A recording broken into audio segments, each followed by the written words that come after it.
Let's talk Villa. But before we do, and we are going to be talking about the Jhon Duran situation at Aston Villa, I would ask everyone watching this video please to go ahead and like, subscribe, turn the notifications on so you don't miss a thing on this channel. We're going to have so much Aston Villa content and Premier League content coming across the next season. I'm so excited for it. Champions League, Premier League, FA Cup, even the Carabao Cup, the Moose Energy Drink Cup will all be covered on this channel. As well, we're going to be looking at one of the polls today in this video. Head over to my X, link down in the description below. Give me a follow. We're going to try and get to 500 followers over there, and I love all the interaction that I do get so far. So go over there, give me a follow, like, sub, let's talk Duran. So as you can see on the screen, it looks like Aston Villa are close to agreeing some sort of deal with West Ham, where we'll be getting 32 million, and I think it's Reece or Lewis Orford, we're going to go through him a little bit later on, as part of a deal, plus a sell-on clause on Duran as well. Now let's not forget he is only 20 years of age, and his ceiling is absolutely sky high. But we're going to be talking about the situation in general. It's been a long-running thing, right? Duran allegedly wanted to leave the club quite badly in January, not happy that he was playing second string to the likes of Ollie Watkins, who, by the way, probably should have won Premier League Player of the Season, and the likes of Diaby and Bailey, again, two of our outstanding performers from last season. So he wasn't happy with his minutes, he wasn't happy with his playing time, and it turned a little bit nasty, and his agent, I'll be honest, is doing him no favours at all. If I can find some screenshots, I'll just pop them scrolling on the screen here. But we had him liking all of the Chelsea tweets when he was being linked with Chelsea. His agent then came out and said something about him being linked with Inter Milan and how prestigious it is and how they want to talk to different clubs. And now the West Ham link has come out. Jhon Duran again has deleted every Aston Villa post from his Instagram, taken Aston Villa out of his bio, started unfollowing players on Instagram. Done interviews where he said he's really excited about the clubs that are interested in him, and he can't wait to see where he's playing next season whilst getting 13 minutes for Colombia in the Copa America. His agent has now come out and said, yeah, we've been talking to West Ham, we're really excited about what we can do with them, and it's just all starting to get a little bit sour. So in this video we're going to look over his stats from last season. I'm going to discuss a bit about him as a player, what I think about the situation, what I think about this West Ham deal, and then conclude in a nice wrapped up presentation with a bow on top at the end. But of course I want to hear your comments down below. And West Ham fans, if you are watching this video, we're going to be going over the type of player that you're going to be getting in Duran. But I also want to know a bit about Orford as well, because he's been called the next Declan Rice, and I'd very much like that at my club. So here we are just looking at Jhon Duran's stats on the screen. As you can see, 185 centimetres tall, 20 years of age, like I say, a market value of 23 million, which is a lot less than the deal that we are looking to be getting for him. We want a 40 million overall package. Like I said earlier, only played 13 minutes at the Copa America for Colombia, who I think got to the semi-final or even final of that competition. He only played against Costa Rica for 13 minutes. But we are going to be looking at his Premier League stats for the season, and his overall stats, he got 5 goals, no assists. I think he managed about 20 or 22 games in the end, mainly obviously substitute appearances, and there's nothing really that stands out about his overall stats this season. In terms of his pass accuracy, you can see they're not great. Long ball accuracy, not fantastic. There's a lot of oranges and reds here. Again, these are his overall stats compared against other strikers in the Premier League. Defensively, he does come into his own. 83% tackle percent ratio, as you can see there, only 40% dribble success. I don't know what he was doing,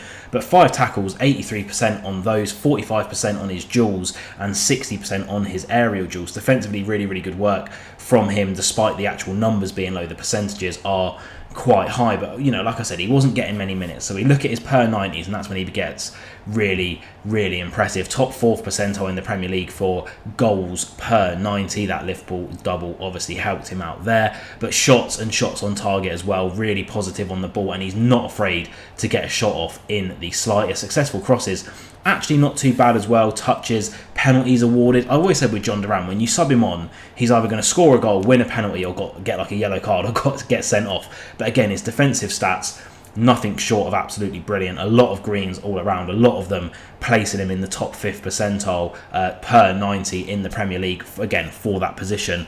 So he has got potential there, but that's all it is at the moment. It's potential on the pitch, but problems off of it.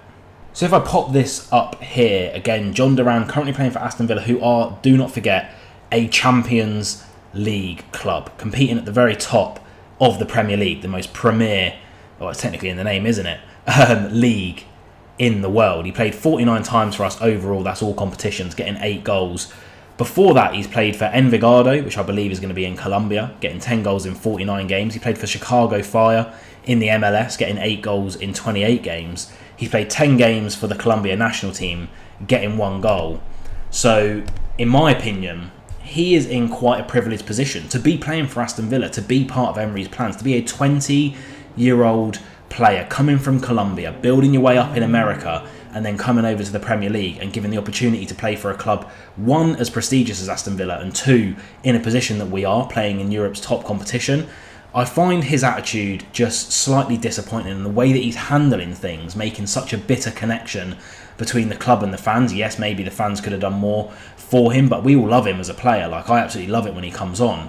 But clearly there's stuff going on behind the scenes, and his attitude for me is just really, really disappointing. You're 20 years of age, you've been given this opportunity, you're not a solidified first team player. Yes, he has all of the attributes in the world to go on and be one of the top strikers in the Premier League. I truly believe he has, you know, I'm talking like upper echelon striker potential, 100 Premier League goal striker potential. He's that good at 20 years of age. He's a physical specimen, 6'2", I think, 6'1", 2, built like a brick poop house, which I think I've said before. He's quick, he's strong, he's agile, he's brilliant on the ball. He's got a rocket of a left foot on him. He can score with his right as well. He's great in the air. We've seen all of these things for Aston Villa, but it's what's up here, and perhaps having a bad agent, that is really, really costing him.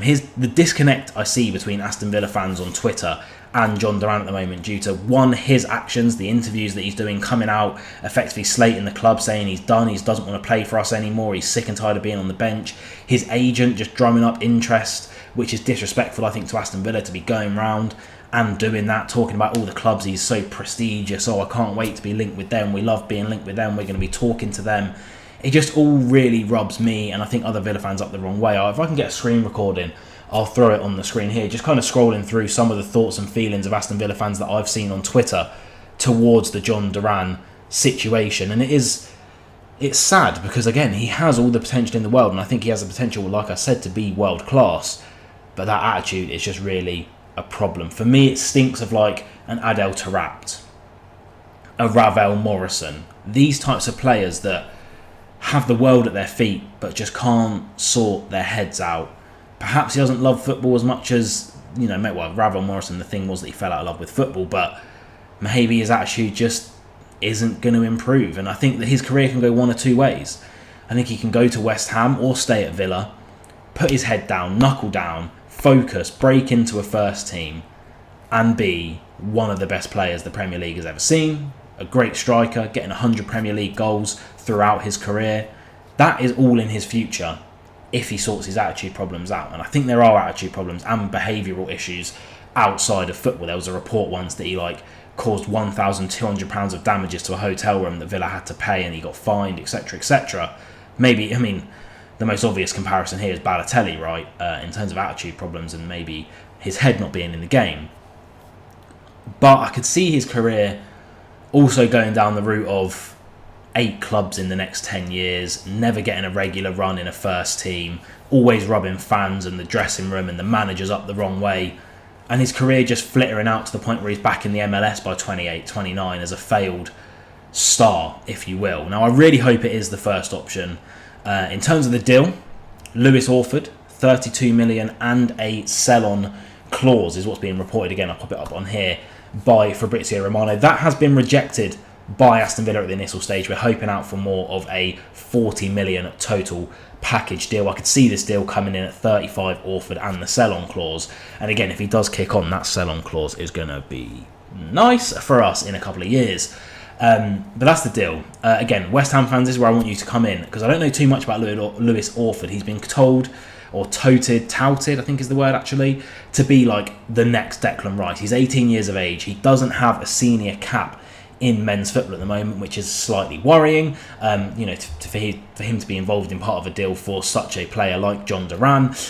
But again, I think if it's 35 million offered, Jhon Duran clearly doesn't want to be at Aston Villa anymore. I think it's a good deal for every single party involved. What do you think? Let me know down in the comments below. Those are my thoughts and feelings on the Jhon Duran situations. It's really sad. I've said before, I'd love him to stay at the club, get his head screwed on and be a star for Aston Villa. But at this point, I just don't think I can see it happening. And I think we're going to take the money from West Ham and then look to replace him, which I'll be talking about in my next video. So be sure to stick around for that one. I look forward to seeing your comments down below. Villa and West Ham fans, the Claret and Blue unite. Until next time, up the Villa, be nice to everyone, and enjoy your day.